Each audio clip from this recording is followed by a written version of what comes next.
नमस्कार, जय जगन्नाथ, जय श्रीराम। श्रीरामचरितमानस पाठ रे आज अध्याय पाठ करबा 158, 159 और 160तम दोहा। पूर्व अध्याय रे 157तम दोहा जाय पाठ करा हेतिला। सेथिरे राजा प्रताप भानु कथा द्वितीय भाग पाठ करथिले। तो राजा प्रताप भानु जंगल को आछंती शिकार करिया पई। जंगल रे शिकार करू करू गोटे बारहा पछरे दौड़ी दौड़ी किना से रास्ता भूली गले। राजा प्रताप भानु जंगल रे रास्ता भूली गला परे कौन होउची से विषयटी आमे आज पाठ करिबा। तो आरंभ करिबा श्री रामचरितमानस बालखंड चौपाई। एही अध्याय रे रामचंद्रंकर जन्म कथा अछि। तो भल भाव शुणिले आपण माने जानि परिबे रामचंद्रंकर जन्म कथा। तो आरंभ करिबा श्री रामचरितमानस चौपाई। वन में फिरते फिरते उसने एक आश्रम देखा। वहां कपट से मुनि का वेश बनाए एक राजा रहता था। वन रे बुलु बुलु घंच जंगल थिला। घंच जंगल रे से रास्ता भूली जाइथिले। रास्ता भूली किना से जंगल रे बुलु बुलु गोटे आश्रम देखिले। से आश्रम रे गोटे मुनि रो वेश धारण करिकिना गोटे राजा, गोटे कपटी राजा सेठी रहउथिला, जिसका आदेश राजा प्रताप भानु ने छीन लिया था और जो सेना को छोड़कर युद्ध से भाग गया था। जार के राज्य को प्रताप भानु जय करथिले ओ ताकू सिए मध्य से तार राज्य को छाड़िकिना नुचिकी पड़ी आसला। प्रताप भानु का समय अर्थात अच्छे दिन जानकर और अपना कुसमय बुरे दिन अनुमान कर उसके मन में बड़ी ग्लानि हुई।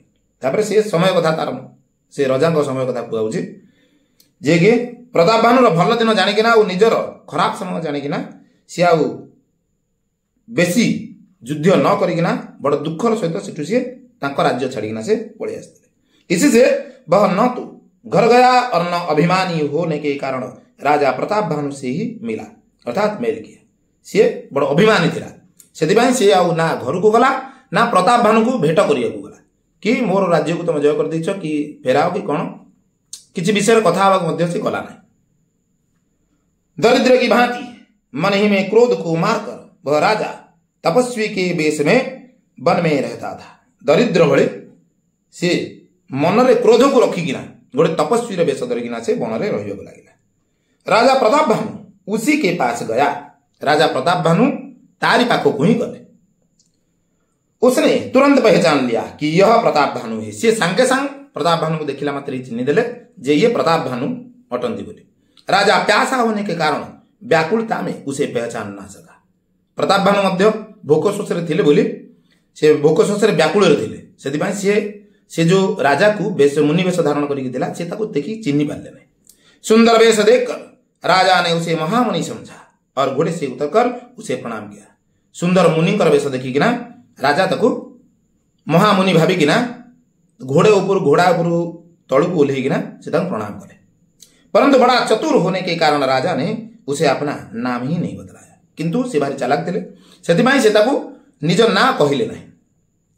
ये भूपते तृषित बिलोके तही सरवरुदिन न दिखाए मज्जन पान समेत हय किन्न नृपति हर साई सियावर रामचंद्र की जय। 158तम दोहा। राजा को प्यासा देखकर उसने सरोवर दिखला दिया। राजा को सोचिला जानिकिना से तांको पाखरे थिबा पोखरटी देखै देले। हर्षित होकर राजा ने घोड़े सहित उसमें स्नान और जलपान किया। तापर राजा मध्य खुशी होकिना से घोड़ा को लेकिना घोड़ा सहित सेठी से जो पोखरी रे स्नान कले वो जलपान कले। सब थकावट मिट गई। राजा सुखी हो गया। सबु प्रकार जति सब हालियापन थिला सब मिटी गला ओ राजा मध्य खुशी हो गले।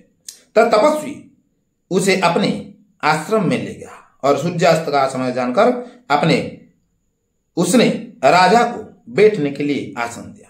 तापर से जो मुनि वेश थिले से राजा से तपस्वी से कौन कले ना राजा को आश्रम को नहीं गले। ओ सूर्यास्त समय हेतिबारु ताकू नहीं किना राजा को नहीं किना गोटे आसन देले उसेठी रहिबा को कहले। फिर वह तपस्वी कोमल वाणी से बोला। तापर से तपस्वी धीर और कोमल वाणी रे कहउछंती, तुम कौन हो? सुंदर युवक होकर जीवन की परवाह न करके वन में अकेले क्यों फिर रहे हो? तापर से कहउछंती से राजा को कि तमे किए एते सुंदर युवक तुमे तम निजर जीवन प्रति टिके हेले तम निजर जीवन प्रति टिके हेले लोभ नहीं। तमे ये बण जंगल रे घंच जंगल रे एकुटिया बुलुछ। तुम्हारे चक्रवर्ती राजा की से लक्षण देखकर मुझे बड़ी दया आती है। तमर चक्रवर्ती राजा परी लक्षण देखिकिना मते भारी दया आसुछ। राजा ने कहा, हे मनुष्य सुनिए, प्रतापभानु नाम का एक राजा है। तापरे राजा कहते कि हे मुनि शुणु, प्रतापभानु नामक जन राजा अच्छा, मैं उसका मंत्री हूं। शिकार के लिए फिरता हुआ राह भूल गया, मु तांकर मंत्री अटे। शिकार पाई आसीथिली वो ए जंगल रे मु रास्ता भूली गली।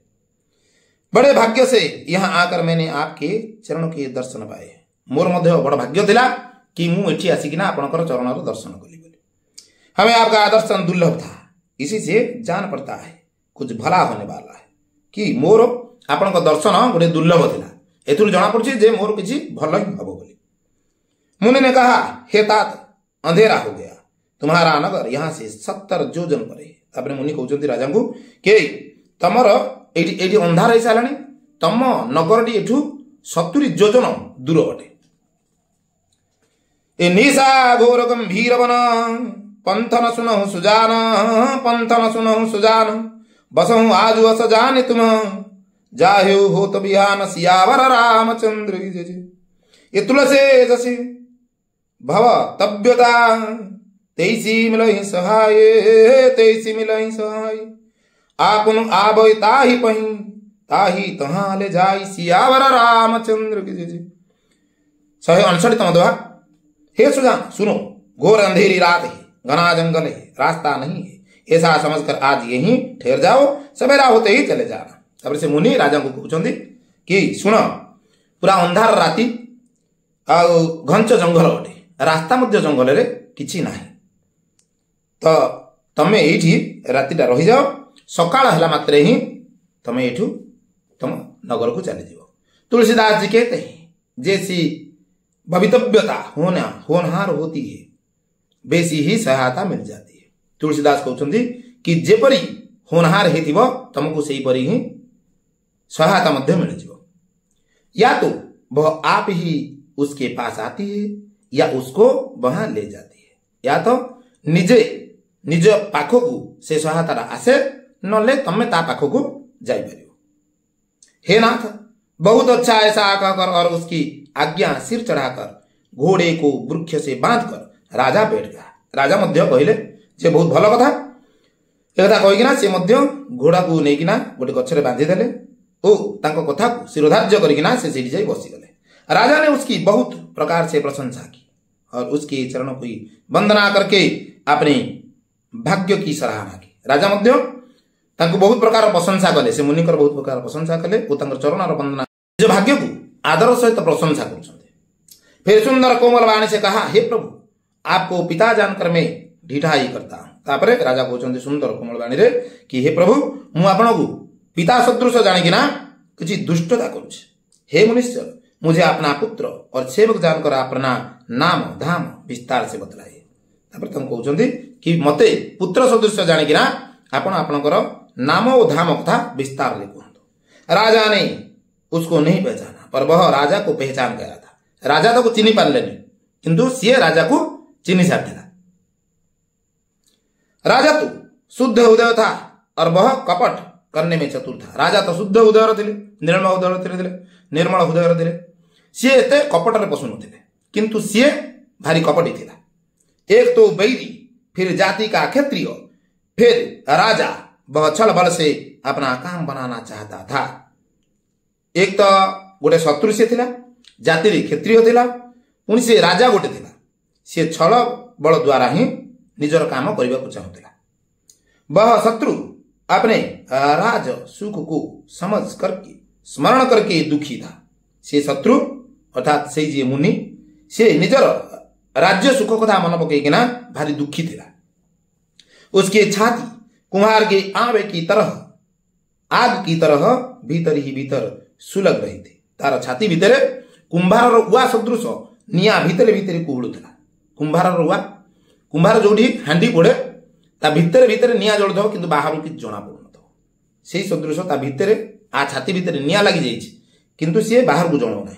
राजा के सरल वचन कान से सुनकर अपने बैर को याद कर वह हृदय में हर्षित हुआ। राजा सरल कथा शुणिकिना निज शत्रुता को मन पकई सी टी खुशी होता ये कपट बोरी बानी मुदुल बोले उजुगुति समेत